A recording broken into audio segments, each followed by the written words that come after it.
Jean Evangelista Purkinje realizou o desenho de neurônios e as diferenciações de células neuronais que ele observou. Na região cerebelar, existem células que foram batizadas com seu sobrenome.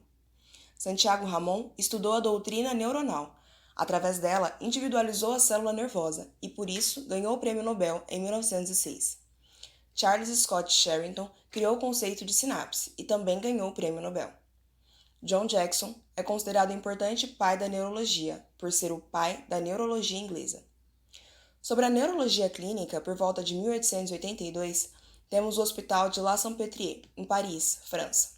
O neurologista Jean-Martin Charcot, considerado o primeiro professor de doenças do sistema nervoso do mundo, recebia pacientes com doenças neurológicas e psiquiátricas, já que a diferenciação específica entre neurologia e psiquiatria ainda não era precisa.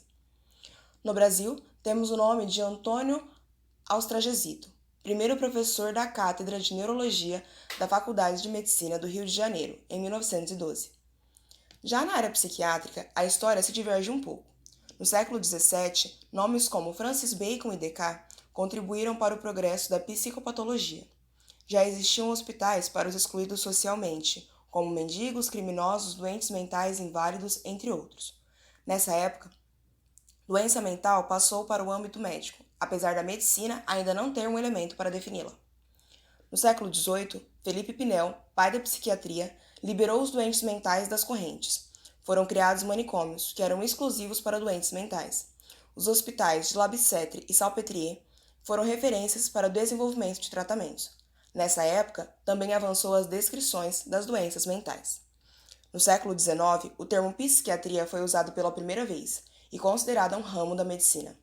No século XX, Freud revela a ideia de o homem como um todo, mente e corpo, e o papel da história pessoal no desenvolvimento dos transtornos emocionais. Não considera a loucura um defeito biológico. Em 1952, é sintetizado em laboratório o primeiro neuropilético do mundo, a clorpromazina. No Brasil, o primeiro hospital psiquiátrico foi o Asilo Dom Pedro II, em 1853, influenciado pela psiquiatria francesa. Nessa época, os doentes mentais eram abandonados pelas famílias e utilizados como objetos de estudo nesses hospitais. Muitos tratamentos foram introduzidos nessa época, como os testes de insulinoterapia de Saquel e eletroconvulsoterapia de Hugo Serlette.